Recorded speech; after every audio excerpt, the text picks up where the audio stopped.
Good morning, students. Welcome to Vizone classes.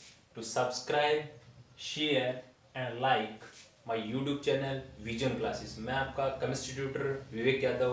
तो जैसा हमने केमिकल काइनेटिक्स के अंदर जीरो ऑर्डर का इंटीग्रेटेड रेट लॉ एक्सप्रेशन कर चुके थे, आज हमारे पास जो हम डिस्कस करेंगे वो होगा आपके पास integrated rate law expression for first order. Okay, और कैसे हम हाफ लाइफ निकालते हैं, जो भी आपके पास ऑर्डर ऑफ रिएक्शन जो वो जीरो ऑर्डर हो, फर्स्ट ऑर्डर हो या आपके पास सेकंड ऑर्डर हो या उनसे रिलेटेड जो ग्राफ हैं, वो सारी बातें आज हम इस सेशन के अंदर डिस्कस करेंगे। तो हम अपने सेशन को स्टार्ट करते हैं। ज़्यादा से ज़्यादा बच्चे शेयर करें, सब्सक्राइब करें एंड लाइक करें माय यूट्यूब चैनल को। तो देखो, आज हमारे पास फर्स्ट हमारे पास है integrated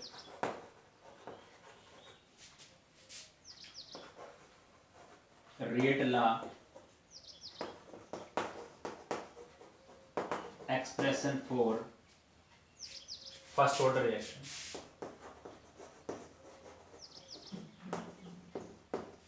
integrated rate law expression for first order reaction. Okay, तो देखो बिल्कुल जो हमने जीरो ऑर्डर करवाया था उसी से बिल्कुल मैच करता है। तो सबसे पहले हम बताएंगे, जो अगर हम इसमें फाइंड आउट करते हैं फर्स्ट ऑर्डर के अकॉर्डिंग क्या डेफिनेशन होगी उसके अंदर। फर्स्ट ऑर्डर के अकॉर्डिंग क्या डेफिनेशन है, in this class of reaction rate of reaction, in this class of reaction rate of reaction is directly proportional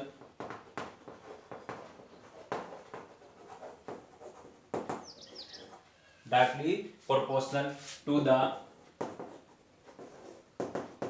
first power of the concentration of reacting substance, उसको हम बोलते हैं first order reaction. क्या बोलते हैं? First order. जैसे हमने zero order भी बेटा क्या बताया था, in such reactions rate remains constant throughout the reactions. It mean, इसका मतलब क्या है कि उसके अंदर जो रेट होता है वो does not change with change the concentration of A reactant. मतलब अगर हम बात करें जीरो ऑर्डर की, तो जीरो ऑर्डर में ये था कि भाई आपका रेट चेंज नहीं होगा। कब? जब आप क्या चेंज कर रहे हो, जब आप चेंज कर रहे हो अपनी कंसंट्रेशन को। जब आप कंसंट्रेशन ऑफ रिएक्टेंट को आप चेंज करते हो तो आपका रेट के ऊपर कोई इफेक्ट ना हो, वो चेंज ना हो आपके पास। सिर्फ क्या चेंज हो रही है? कंसंट्रेशन चेंज हो रही है, बट ये इसके ऊपर कोई इफेक्ट नहीं हो रहा। तो उसको बोलते हैं जीरो ऑर्डर, जिसके अंदर रेट रिमेन्स कांस्टेंट रहता है। इस फर्स्ट ऑर्डर के अंदर आप ये देखते हो कि इस टाइप की जो क्लास ऑफ रिएक्शन है, rate of reaction directly proportional होगा first power of concentration of reacting substance. अब कैसे होता है वो आइए हम इस एक्सप्रेशन में हमें करते हैं। देखें, मान for a journal reaction,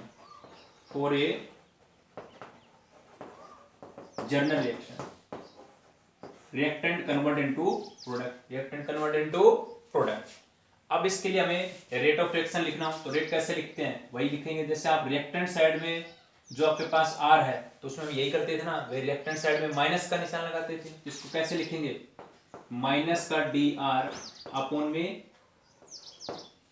minus का D R upon D T, differential order में लिखा। ये किसके डायरेक्टली प्रोपोर्शनल होगा? कंसंट्रेशन ऑफ रिएक्टेंट यही है और उसकी फर्स्ट पावर का मतलब ये आ गया आपके पास। तो यही तो हमने बताया कि जिसके अंदर जो रेट ऑफ रिएक्शन है वो डायरेक्टली प्रोपोर्शनल किसके होगा? जो हमारा रिएक्टिंग सबस्टेंस है, रिएक्टिंग सबस्टेंस कौन है? उसकी फर्स्ट पावर, उसकी क्या होगी? First power. तो हमने ध्यान रखेंगे बेटा, जो हमने जीरो ऑर्डर किया था उसमें ये चेंज था, बस डी आर अपॉन में D T directly proportional R के ऊपर यहाँ पे जीरो लिख दिया था। जीरो ऑर्डर में जीरो लिखते हैं, फर्स्ट ऑर्डर में फर्स्ट लिखते हैं, और अगर आपको सेकंड ऑर्डर करना हो तो यहाँ पे सेकंड लिख देंगे। ठीक है? हाँ, सबस्टेंस दो हो सकते हैं सेकंड ऑर्डर के लिए, ए और बी हो सकता है। उस पे ए पे एक पावर हो सकती है, बी पे भी एक पावर हो सकती है। ठीक है? या ए की सबस्टेंस पे टू पावर हो सकती है। तो अभी तो हम देख रहे हैं कौन सा है, ये वाला फर्स्ट ऑर्डर का। तो फर्स्ट ऑर्डर में कितना पावर करते हैं? 1। अब देखो, जब इस प्रोपोर्शनलिटी को यहां से हटाएंगे क्या आ जाएगा? डी आर अपॉन में D T, D R upon में D T is equal to K, और यहाँ पे किसी की पावर क्या होती है 1 होती है, तो एज इट इज आ जाएगा, तो ये आएगा आर आ गया आपके पास। ओके, अब हम इसमें करेंगे थोड़ा सा रीअरेंजमेंट। अब इसको क्या करेंगे, रीअरेंज करेंगे। अब रीअरेंज करेंगे, क्या होगा, ये आर आ जाएगा इसके नीचे, डी टी कहां चला जाएगा उधर, तो देखो क्या आ गया, डी आर अपॉन में आर, डी आर अपॉन में R is equal to K D T, is equal to K D T.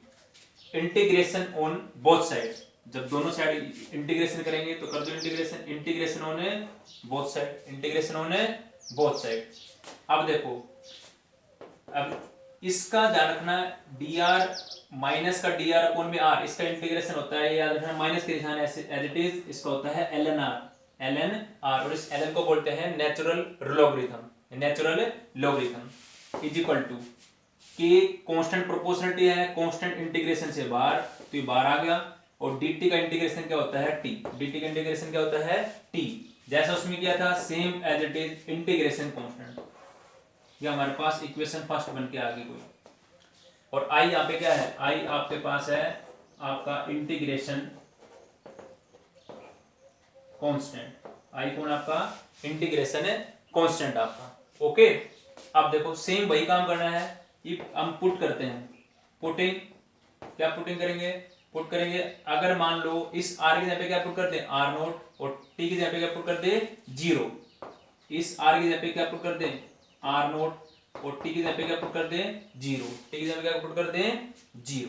देखो इस इक्वेशन में करते हैं फर्स्ट इक्वेशन में, तो क्या आ जाएगा, इनको पुट करोगे तो आएगा माइनस का L N R note, minus का एल एन आर की जगह पे आर नोट लिख दिया हमने, is equal to K, T की जगह पे क्या लिख दिया 0, टी की जगह पे क्या लिख दिया 0, प्लस में आई, प्लस में आई। यहां हम ये क्यों करते हैं, जैसे जीरो ऑर्डर में भी किया था, क्योंकि हम ये फाइंड आउट करना चाहते हैं इस इंटीग्रेशन कांस्टेंट की वैल्यू को। तो देखो आई का मान क्या आ गया आपके पास, आई का मान आपके पास आ गया है, इसको लिखेंगे, के को 0 से मल्टीप्लाई करेंगे 0 हो गया, तो इसका मतलब कितना मान आ गया L N R nought, L N R nought, आपके आई का मान क्या आ गया एल एन आर नोट आ गया। अब देखो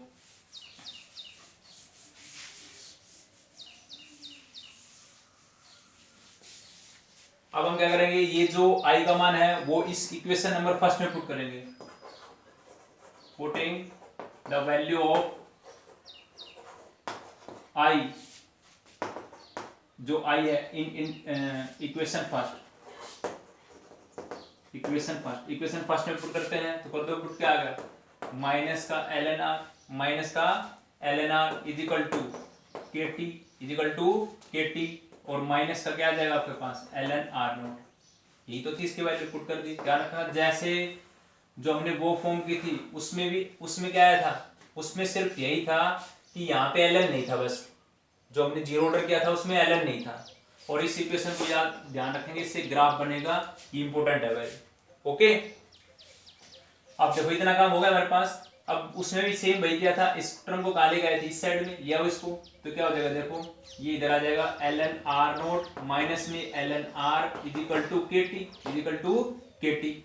अब देखो इस टर्म को ऐसे लिख सकते हैं ना, L N R note upon में R, L N R note upon में आर, ऐसे लिख सकते हैं, जैसे होता है ना log m माइनस एन, तो log m बटा n हो जाता है, is equal to K T, is equal to K T. अब हम करेंगे क्या करेंगे, एल एन को ये नेचुरल लॉगरिथम को कन्वर्ट करेंगे लॉगरिथम के अंदर, तो जब नेचुरल लॉगरिथम को लॉगरिथम में कन्वर्ट करते हैं तो एक कैरेक्टर मैंटिसा से मल्टीप्लाई होती है किससे 2.303, 2.303, तो यही आ जाएगा आपके पास, कर दो कन्वर्ट इसको कन्वर्ट करेंगे एल एन से लॉगरिथम के अंदर, तो देखो ये आ गया आपके पास, ये आ गया 2.303 log आर नोट अपॉन में आर, आर नोट अपॉन में आर आ गया आपके पास, is equal to K T, is equal to K T. अब देखो इस टर्म को अगर हम इधर लेके जाते हैं, क्योंकि हमें तो क्या चाहिए, ये चाहिए था, क्या चाहिए था इस के बारे में, के कौन आपका, यही तो आपके पास कौन, इसी के लिए इंटीग्रेटेड रेडियल एक्सप्रेशन कर रहे थे हम, तो ये इधर मल्टीप्लाई में इधर क्या हो जाएगा डिवाइडिंग हो जाएगा, तो इस टर्म को हम ऐसे लिख देंगे k इज इक्वल टू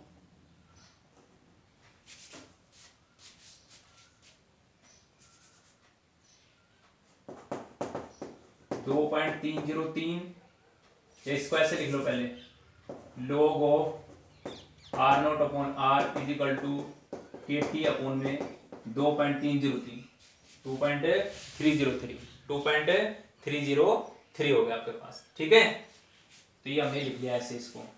अब देखो, अब इस टर्म को हम ऐसे लिख देंगे के इज इक्वल टू, हमें किसका मान निकालना, मान लो के का निकालना है, तो ये टर्म को रीअरेंज कर देंगे 2.303 अपॉन में T log of R nought upon में आर। तो ये मेरे पास एक्सप्रेशन आ गया मेरा, integrated rate law expression for first order reaction.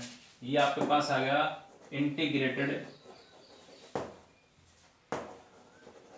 Rate ला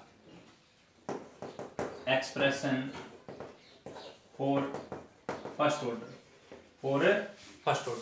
ठीक है, तो ये आ गया आपके पास, बिल्कुल आसान था। स्टार्टिंग में हमने क्या किया था, आर से टी के अंदर कन्वर्ट हुआ था, उसको हमने लिखा था minus D R upon D T, वो डायरेक्ट प्रोपोर्शन किसके, कंसंट्रेशन ऑफ रिएक्टेंट के। फिर इसको रीअरेंज किया, दोनों साइड में इंटीग्रेशन किया, इसका इंटीग्रेशन ln r आ गया।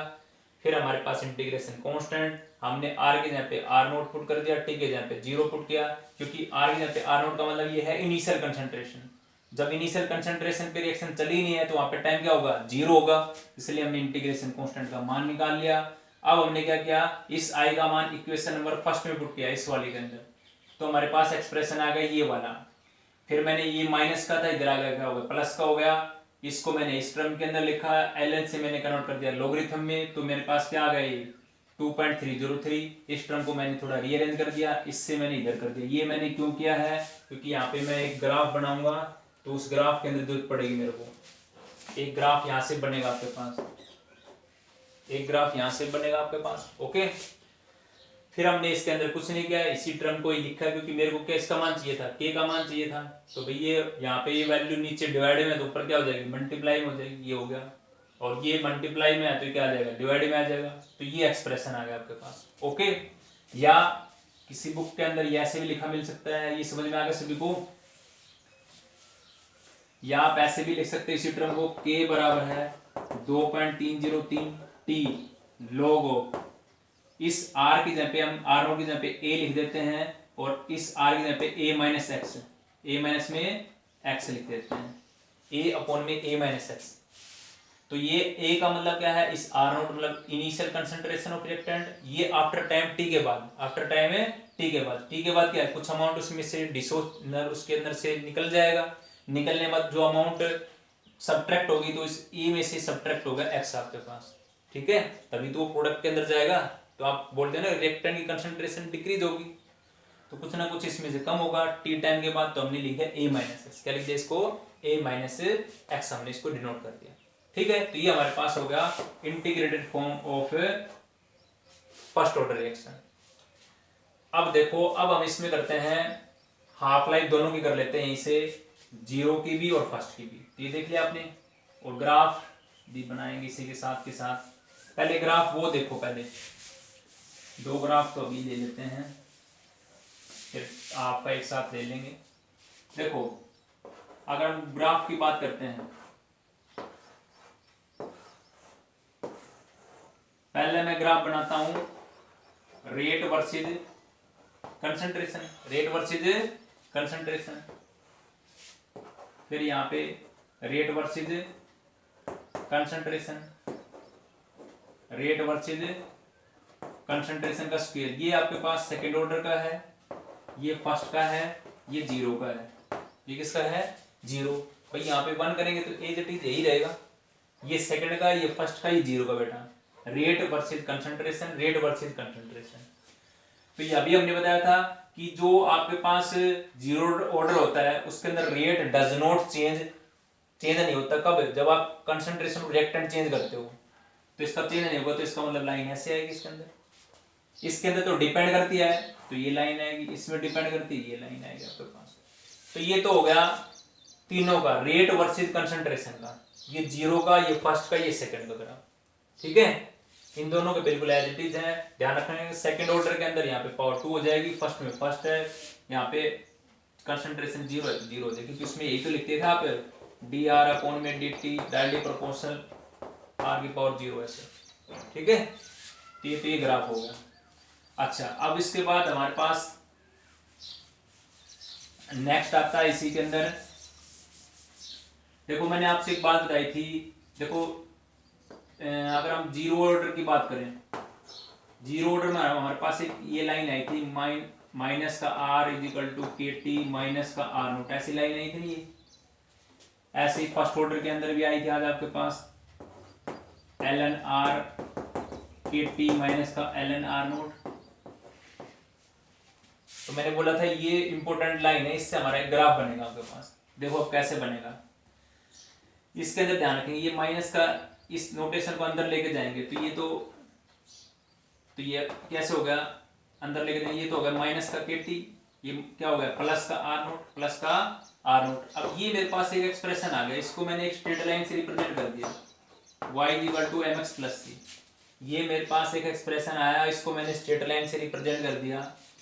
यहाँ पे ध्यान रखेंगे इसी तरह इसके अंदर करो, इसको अंदर इंटर करेंगे तो हो जाएगा एल एन आर माइनस का के टी और माइनस का एल एन ना प्लस का L N R nought, plus का एल एन आर नोट। इतना कर दिया आपने। अब देखो इतना होने के बाद इसको भी मैं स्ट्रेट लाइन की तरह लिखता हूँ, y is equal to M X plus C. अब देखो क्या है, ये आपके पास दो एक्सिस है, जैसे मैंने इसमें लाइन खींच दी ऐसे, ठीक है। तो ये आपके y एक्सिस हो जाएगी, ये y है ये x है आपकी, ठीक है।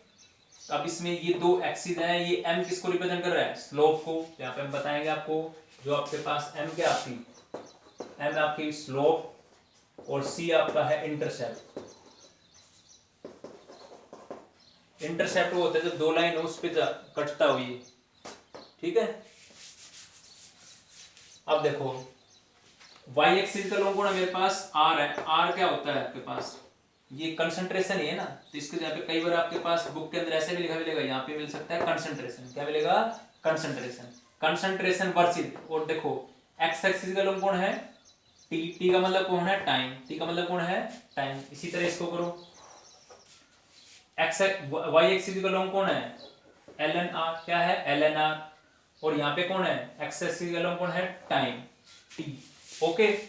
अब देखो मैंने आपको एक दिन एक छोटी सी बात और भी बताई थी, क्या भाई, अगर आपके पास कोई भी लाइन, दो लाइन ऐसी क्रॉस करके बताई थी मैंने, ओके। दिखाई दे रहा है आपको, चलिए यहां कर लेते हैं।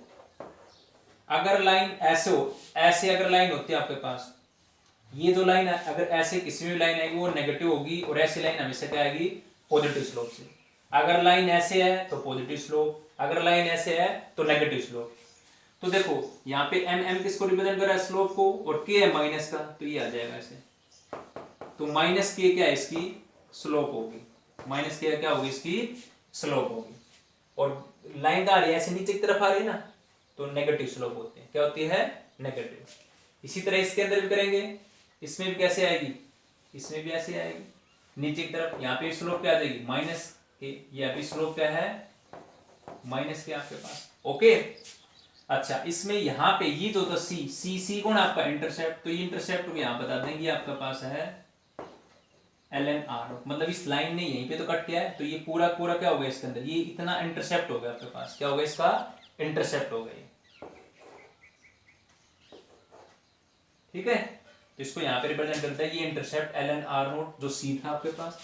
इसी तरह इसमें इंटरसेप्ट कौन है आपके पास आर नोट, कितना होगा ये यहाँ से आता है, ठीक है। तो ये इंटरसेप्ट हो गया आपके पास, ये ऐसे नोटेशन कर भी सकते हो या सीधा एरो करके बता दो आप, ये आपका इंटरसेप्ट है। तो ये दो ग्राफ ये हो गए इसके अंदर, ठीक है। तो ध्यान रखेंगे इसमें कंसंट्रेशन वर्सेस टाइम है, ये भी कंसंट्रेशन वर्सेस टाइम है। कई बार बुक के अंदर यहाँ पे क्या करता है वो इसी टर्म को वो कन्वर्ट कर लेता है लॉगरिथम के अंदर। तो आओ उसको चेक कर लेते हैं। अगर इसको लॉगरिथम में करेगा तो देखो यहाँ पे 2.303 आएगा, ऐसे लिखोगे ना 2.303 log r, ऐसे आएगा ना, इक्वल टू माइनस का के टी प्लस में 2.303 log r नोट, ऐसे आएगा ना कि मैंने लॉगरिथम नेचुरल लॉगरिथम को लॉगरिथम में कन्वर्ट कर लिया। अब देखो ये वाली टर्म इधर क्या है मल्टीप्लाई में है, कहां पे क्या है मल्टीप्लाई में। तो अगर मैं पूरी की पूरी इक्वेशन को 2.303 से डिवाइड कर देता हूं बेटा। कितने डिवाइड कर दे? 2.303 से डिवाइड कर दे। तो देखो यहां से 2.303 डिवाइड करेंगे तो इसके नीचे सेम एज टर्म आएगी, कट जाएगी। यहाँ पे क्या आ जाएगा 2.303, और यहाँ पे क्या है आपके पास है, यहाँ पे भी इसके नीचे आएगी 2.303, तो कट जाएगा। इसका मतलब आपका एक्सप्रेशन क्या बचेगा? आपका एक्सप्रेशन ये बचेगा log r is equal to minus का के टी अपॉन में 2.303 प्लस में log r नोट, प्लस में log r नोट। अगर तो बस आ गया, इसी को हम क्या लिख देंगे y is equal to M X plus C. अब देखो y एक्सिस का लॉन्ग कौन है? log r, तो बस यहाँ पे आ जाएगा log r। x एक्सिस का लॉन्ग कौन है? ये वाला t, तो नीचे टाइम आ गया, और माइनस के अपॉन में 2.303, माइनस के अपॉन में 2.303, ये क्या हो गया आपकी स्लोप होगी, ये क्या होगी स्लोप। और यहाँ पे क्या आ जाएगा log r आ जाएगा, क्या आ जाएगा log r note, log r note. तो ये आपका इंटरसेप्ट होगा ये, ठीक है। अगर log की टर्म में होता है तो यहाँ पे भी log मिलेगा, और यहाँ पे नीचे आएगा 2.303, ठीक है। अगर ln में आता है तो यहाँ पे भी ln मिलेगा, सिर्फ वहां पे फिर माइनस के लिखोगे आप, ओके। तो ये दो ग्राफ हमारे पास हो गए। तो ये मैंने ध्यान देना, जो हमारे पास वो वैल्यू पुट करते हैं ना आई नोट की, तो ये जो इक्वेशन आते हैं इनसे बनेंगे दोनों ग्राफ, ठीक है। अब हम सीखते हैं टी ऑफ जीरो और फर्स्ट का, ये ध्यान से देख लें। एक बार हम समरी करेंगे तो तीनों ग्राफ को एक साथ भी बना दे वहां पे, पर ये कैसे आएंगे वो हमने देख लिया, ठीक है।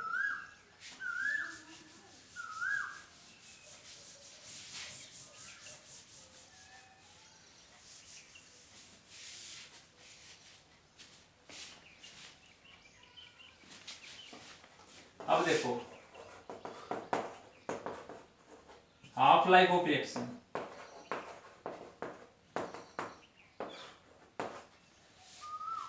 अब हाफ लाइफ आपका फर्स्ट ऑर्डर का भी हो सकता है, सेकंड ऑर्डर का भी हो सकता है, फर्स्ट ऑर्डर का भी हो सकता है। तो मैं बोलूं it is the time, it is the time in which it is the time in which the concentration of reactant reduced to half of its original value, half of its original value, जो उसकी original value है उसका आधा हो जाए, तो वो क्या आपका हाफ लाइफ होता है। और इसको हम रिप्रेजेंट करते हैं ऐसे टी आप से, किससे रिप्रेजेंट करते हैं ऐसे टी आप से। अब देखो यहाँ पे भी आपको जो इंटीग्रेटेड फॉर्म हमने की थी वो की वो लिखो। जैसे मान लो एक तो आपके पास किसकी थी जीरो ऑर्डर की, और एक किसकी थी फर्स्ट ऑर्डर की, एक किसकी थी फर्स्ट ऑर्डर। अब इसका इंटीग्रेटेड फॉर्म क्या था k is equal to 1/t r nought minus में r, r नोट माइनस में r, और इसका क्या था k is equal to 2.303 upon t log of r nought upon में r, r नोट अपॉन में r, ओके।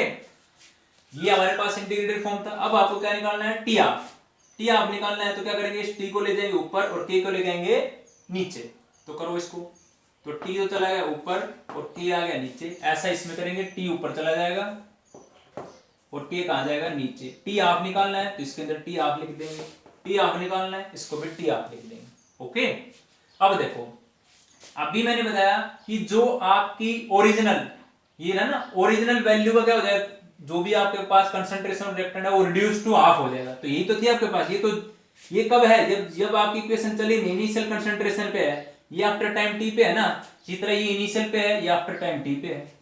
तो आप क्या करोगे इस r की जगह पे पुट कर देंगे r नोट बाई 2, r की जगह पे क्या पुट कर देंगे r नोट बाई 2। इसी तरह इसमें भी करेंगे r की जगह पे पुट कर देंगे r note by 2, r note by 2 करो पुट। तो देखो क्या आ गया ये t half is equal to 1/k r nought minus में, और r की जगह पे क्या पुट करेंगे r नोट बाई 2 कर दिया मैंने पुट। अब यहाँ पे क्या लेंगे एलसीएम, 2 एलसीएम आ गया तो क्या आ गया 2r नोट माइनस में r नोट, क्या बच गया एक r नोट अपॉन में 2। तो इस एक्सप्रेशन को मैं क्या लिख सकता हूं, देखो मैंने एलसीएम लिया है तो ये क्या हो गया 2r नोट माइनस में r नोट, दो आर नोट में से एक आर नोट घटेगा, कितना बच गया, एक आर नोट सब्ट्रैक्ट हो गया, आपके पास कितना आ गया, we get 1 R note upon में 2। तो इस एक्सप्रेशन को मैं क्या लिख सकता हूं, इस एक्सप्रेशन को मैं लिख दूंगा T half R note upon में 2k, आर नोट अपॉन में 2k। तो ये एक्सप्रेशन आ गया आपके पास। ये आपके पास टी हाफ है किसका, जीरो ऑर्डर का, जीरो ऑर्डर रिएक्शन का टी हाफ आ गया आपके पास। ओके, इसी तरह आप इसका देखो, आप इसमें भी सेम वे करेंगे, T half 2.303 upon K log of, ये आ गया आर नोट अपॉन में आर नोट बाई 2। ओके, अब इस आर नोट से R nought cancel, R nought से आर नोट कैंसिल हो गया आपके पास, तो क्या बच गया, ये 2 नीचे कहां चला जाएगा, ऊपर जाएगा, तो इसको क्या लिख देंगे, log 2। और log 2 का मान कितना होता है, 0.3010, 0.3010। पुट कर दो यहाँ पे log 2 का मान, मल्टीप्लाई 0.3010। अब देखो ये टी आपका मान कितना आता है, ये आएगा 0.693 अपॉन में के। तो ये मान आ गया मेरे पास।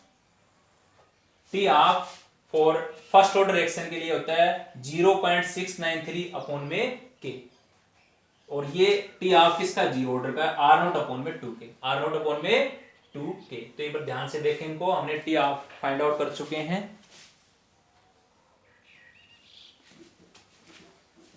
अब इसके अंदर ग्राफ बना देते हैं। ग्राफ बिल्कुल आसान है, जैसे इसी इक्वेशन को लिखेंगे ना, जैसे ये आपके पास T half R note upon 2k, तो इसका लिखेंगे y is equal to M X plus C.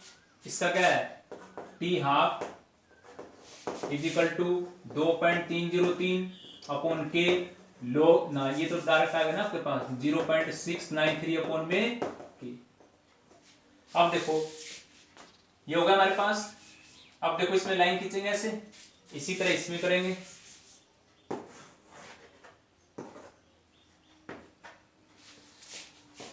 y axis का लोग कौन है, टी हाफ।